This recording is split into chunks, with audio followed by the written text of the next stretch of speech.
Эми посту өчүр дегендер болду да. Эми ол посттун өчүшү жазылышында эмес, маселе ошол жалпы прокуратура органдарынын бизнесмендерге болуп аткан кысымдары, анан ошол элдердин, карапайым элдин кайрылган иштерин чыныгы баягы кылмышкерлерди таппай токтоп турушу, анан булар өздөрү тергеп, өздөрү токтотуп, өздөрү сотко барып, кайра өздөрү зачта кылып, ушинтип турганы жалпы карапайым элди мындай кыжырдантып жатат да.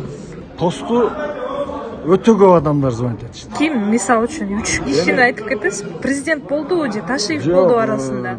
Мисалы мен ал кишилер менен сүйлөшө элекмин, учурашо элекмин.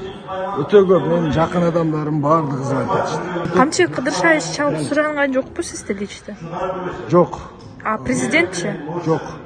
Ал кишилер тескерисинче менин угушум боюнча ушул бүгүнкү күндөгү элдин нараазычылыгы болуп атса муну караш керек экен деген оюн илдирip түрдө бугуп атам. Бул жакшы нерсе. Азулушев менен сүйлөштүңүзбү?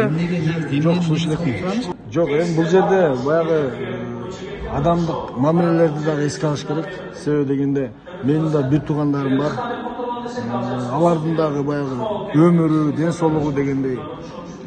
Эми ушул карапайым адамдардын укуктарын корголош үчүн саясат каралашкандан кийин бул маселелер боюнча убакыт көрсөтөт.